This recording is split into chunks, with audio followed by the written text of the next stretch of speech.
సిటీలో ప్లాట్ కొనండి. ఫ్యూచర్ లో మీరు కోటీశ్వర్లుగా మారే అవకాశం కోసం వెంటనే మాకు కాల్ చేయండి. నమస్కారం అండి. కార్తీక పురాణం 19వ అధ్యాయంలోకి వచ్చాం. విష్ణుమూర్తి ప్రత్యక్షమయ్యాడు. అంటే ఆయన వృత బ్రాహ్మణ రూపంలో వచ్చిన తర్వాత స్వస్వరూపంలో కనపడేసరికి అక్కడున్న మునులు ఋషులు అందరూ పరిపరి విధాలుగా స్వామివారిని స్తోత్రం చేశారు. అందులో జ్ఞానసిద్ధుడి స్తోత్రాన్ని వింటున్నాం మనం.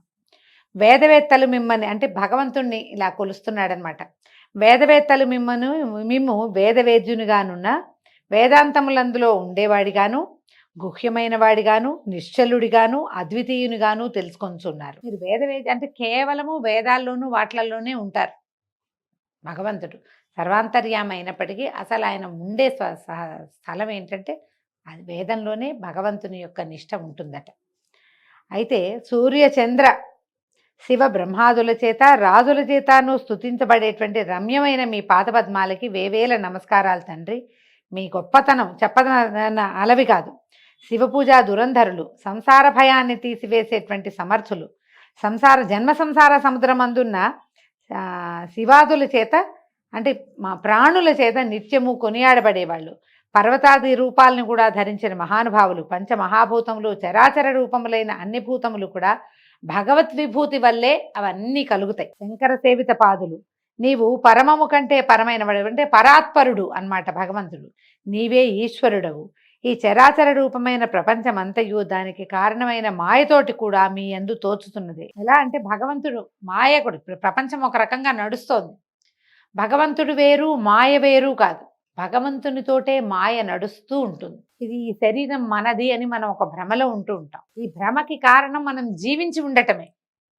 మనం జీవించి ఉన్నామంటేనే భగవంతుడు మనతోటి ఉన్నట్టు. కానీ నా యందు భగవంతుడు ఉన్నాడు, నేను భగవత్ స్వరూపం తాలూకు విశేషాన్నే, ఈ శరీరం నాది కాదు, ఈ లోకం నేను తాత్కాలికంగా వచ్చిపోయేటువంటి ఒక తాత్కాలికమైన వ్యవహారము, ఇది ఒక నాటకమని, తెర మీద కథ నడుస్తోందని, మన సమయం వచ్చాక మనం వెళ్ళిపోతామని మనం తెలుసుకోలేని అజ్ఞానం అనే మాయతోటే భగవంతుడు మన కథని నడుపుతూ ఉంటాడు. అప్పుడప్పుడు మనకి జ్ఞానోదయం అవుతుందన్నమాట. అయితే ఓ కృష్ణ, నీవు ఆది మధ్యాంతములందు ప్రపంచమందు అంతటను ఉన్నావు. భక్ష్య భోజ్య లేఖ్య చోష్య రూప చతుర్విధాన రూపుడివి కూడా నువ్వే. యజ్ఞస్వరూపుడివి నీవే. నీ సంబంధియు పరమసుఖప్రదము అయినటువంటి సచ్చిదానంద స్వరూపాన్ని చూసిన తర్వాత ఈ జగము వెన్నెలయందు సముద్రం వల్లే తోస్తుంది. నీవే ఆనంద సముద్రుడవు, నీవే ఈశ్వరుడవు, నీవే జ్ఞానరూపుడవు, సమస్తమునకు నీవే ఆధారము, సమస్త పురాణసారము నువ్వే అవుతావు.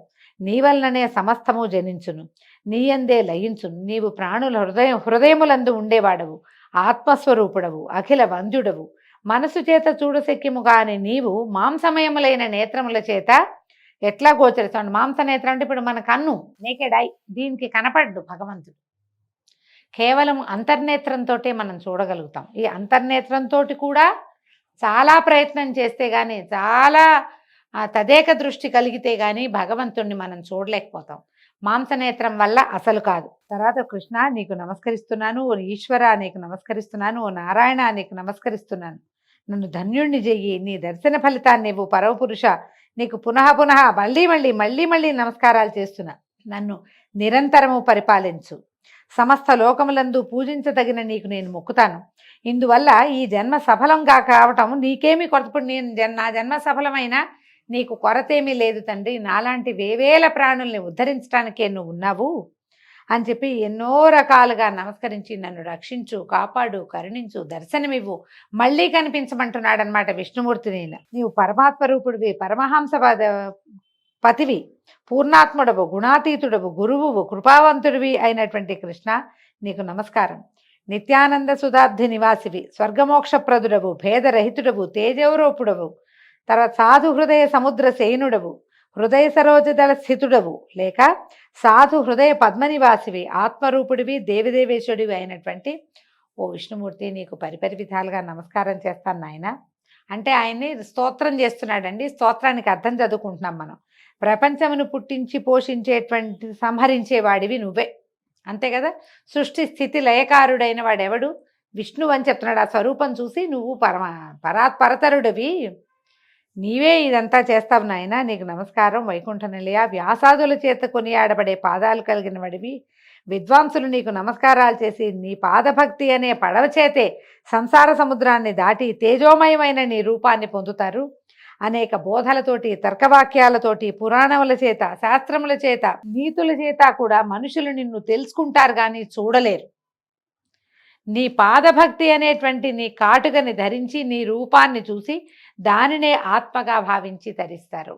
ఒట్టిగా విషయం తెలిస్తే సరిపోదు కదా, నేత్రం కూడా విస్తృతం కావాలి, దృష్టి విస్తారం కావాలి, దృష్టి అంతర్నేత్రంగా అవ్వాలి, అంతర్నేత్రంగా ఉండాలి. ప్రతి మానవుడికి అంతర్దృష్టి కావాలి, లోపల వెలుగుని చూడగలిగేటువంటి ఒక దృష్టి కలిగినప్పుడు వాడికి తెలుసుకుంటాం కదా. మనం కథల్లో, పురాణాల్లో ఇవన్నిటినీ క్రోడీకరించుకుని ఆ అంతర్నేత్రంతో మనం భగవంతుని యొక్క దర్శనాన్ని చేయగలుగుతాం. గజేంద్రుడు, ధ్రువుడు, ప్రహ్లాదుడు, మార్కండేయుడు, విభీషణుడు, ఉద్ధవుడు మొదలైనటువంటి అత్యద్భుతమైన నీ ముఖ్య భక్తుల్ని కాపాడేవు తండ్రి. నీ నామం కీర్తిస్తేనే సమస్త పాతకాలు నశిస్తాయి. ఒక్కసారి నీ నామ సంకీర్తన చేసేవాడు కూడా నీ పద సన్నిధికి చేరిపోతాడు. ఎంత ఆశ్చర్యం నాయన అంటున్నాడు. ఇంకేం చెప్తున్నారు? కేశవ, నారాయణ, గోవింద, విష్ణు, జిష్ణు, మధుసూదన, దేవా, మహేశ, మహాత్మా, త్రివిక్రమ, నిత్యరూప, వామన, శ్రీధర, హృషికేశ, పద్మనాభ, దామోదర, సంకర్షణ నీకు వందనములు. ఇందులో ఒక నామం వస్తుంది చూడండి. ఓ కృపానిధి, మమ్ముల్ని నమస్కరించు. ఈ హృషికేశం హిరిషికేశ అని చదువు. హిరి అనకూడదండి. హాకి గుడిచ్చి కింద రకారం పెట్టాం మనం. ఇక్కడ ఏం పెట్టాం? హాకి వట్రువ సుడి పెడతాం. అరు తాలూకు ఒత్తు హృ అనాలి. హృత్పద్మం, హృషికేశుడు. ఈ హృషికేశుడు ఈ నామాలు గనక పదే పదే చదువుతుంటే ఏమవుతుంది? క్రమంగా మాంసనేత్రపు దృష్టి తగ్గి, అంటే చూస్తూ ఉంటాం, ప్రపంచానికి అవసరమైంది, అంతర్నేత్రపు దృష్టి పెరుగుతుంది. నామ సంకీర్తన అంత పనిచేస్తుంది. ఇట్లా స్తుతి చేస్తున్నటువంటి జ్ఞానసిద్ధుడితో భగవంతుడు ఇట్లా అన్నాడట విష్ణుమూర్తి. ఓ జ్ఞానసిద్ధాన్ని స్తోత్రానికి సంతోషించాను నాయన. నా యందు నీ లగ్నమైన నీ మనసు పట్ల నేను ప్రసన్నుడయ్యాను, వరం ఇస్తాను, కోరుకో, నీకేం కావాలో అది అడగమన్నాడు. అప్పుడు జ్ఞానసిద్ధుడు అడుగుతున్నాడు, గోవింద, నా యందు దయుంటే కనుక నీ స్థానాన్ని ఇవ్వు, అంటే నీ సాయుధ్యాన్ని, మోక్షాన్ని ఇవ్వు నాకు తండ్రి అని, ఇంకా ఏది అక్కర్లేదు నాకు అని అడిగితే ఇప్పుడు ఈయన చెప్తున్నాడు, భగవంతుడు ఏం చెప్తున్నాడు? జ్ఞానసిద్ధ, నీవు కోరినట్లే అవుతుంది, కానీ ఇంకొక మాట చెప్తాను విను. ఈ లోకంలో కొంతమంది దురాచారవంతులై ఉన్నారు, బుద్ధిహీనులు అవుతున్నారు. వారి పాపాలు నశించి వారికి కూడా ముక్తి కలిగే ఉపాయాన్ని చెప్తాను విను. ఓ మునీంద్రులారా, మీరంతా అక్కడ చేరారు, చాలామంది ఋషులు, మునులు, మీరంతా వినండి. నేను చెప్పేది మాట ప్రాణులకు సుఖదాయకము. నేను ఆషాఢ శుక్ల దశమి నాడు లక్ష్మితో కూడా సముద్రమందు నిద్రించదను. కార్తీక శుక్ల ద్వాదశి నాడు మేల్కొనదను. కాబట్టి నాకు నిద్రాసుఖాన్ని ఇచ్చేటువంటి ఈ మాస చతుష్టయం, చాతుర్మాస్యంగా చెప్పుకుంటాం కదా మనం, ఆ మాసాల్లో, ఆ 4 నెలల్లో శక్తి వంచన లేకుండా వ్రతాలని వ్రతం ఏమేం చెప్పబడ్డాయో అవి కొన్ని వర్జ్య పదార్థాలని, అవి తినకూడదు, ఇవి తాకూడదు, లెక్క ఉంది. ఆ వ్రతం అంతా చేయాలి. దేవాలయ దర్శనాలు చేయాలి. ఆ సన్యాసులైతే క్షేత్రం స్థలం మారకూడదు, ఎక్కడున్నారో ఇంకా అక్కడే ఉండిపోవాలి, ప్రయాణాలు చేయకూడదు. ఇలాంటి నియమాలు ఉంటాయి. సంసారులకు కొన్ని, సన్యాసులకు కొన్ని నియమాలు ఉంటాయి. ఆ నియమాల్ని ఆచరించే వాళ్ళకి పాపము నశిస్తుంది, నా సన్నిధి కూడా కలుగుతుంది. నాకు నిద్రాసుఖప్రదమైన ఈ మాస చతుష్టయమందు వ్రతమాచరించని వాడు నరకంలో పడతాడు. కాబట్టి ఓ మునీశ్వరులారా, నా ఆజ్ఞ మీద నా భక్తివంతులై ఇష్టార్థదాయకమైన ఈ వ్రతాన్ని మీరు తప్పక చేయండి.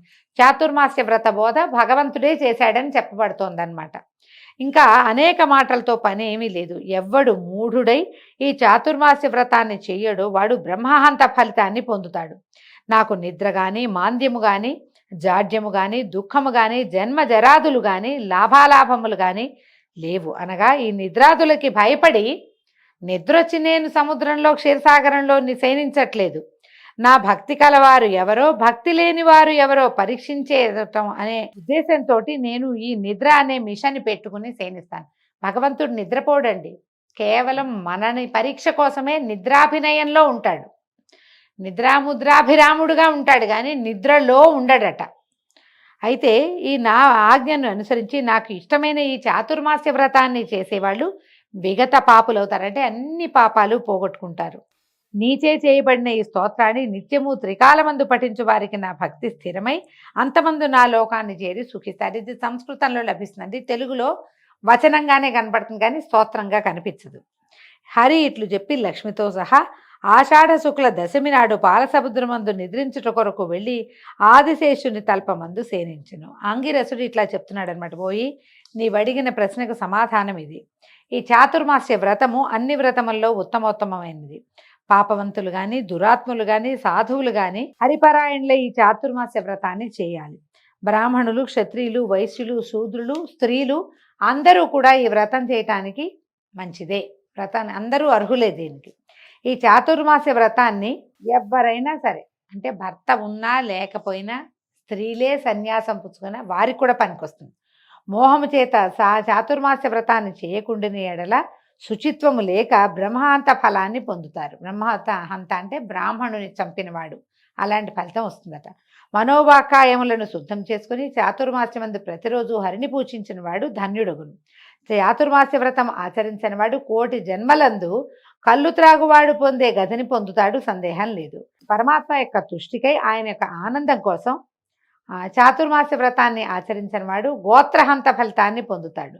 ఈ ప్రకారంగా వీలు చేసుకుని ఈ చాతుర్మాస్య వ్రతం ఆచరించిన వాడు 100 యజ్ఞాల ఫలితాన్ని పొంది అంతమందు విష్ణులోకాన్ని పొందుతాడు. ఈ రకంగా జ్ఞానసిద్ధుడు మొదలైన వాళ్ళందరితోటి ఈ హరి విష్ణుమూర్తి మాట్లాడినటువంటి ఈ మాటలు విని చాతుర్మాస్య వ్రతాన్ని చేసి విష్ణులోక నివాసులేది వాళ్ళందరూ కూడా, ఆ మునులు, జ్ఞానసిద్ధుడు వాళ్ళంతా కూడా భగవంతుడు చెప్పినటువంటి ఈ మాటలు విని వాళ్ళంతా చాతుర్మాస్య వ్రత దీక్ష తర్వాత సంవత్సరం అవలంబించి శాశ్వత సాయుధ్యాన్ని పొందారట. దీంతో 19వ రోజు అది పారాయణ పూర్తయిందండి.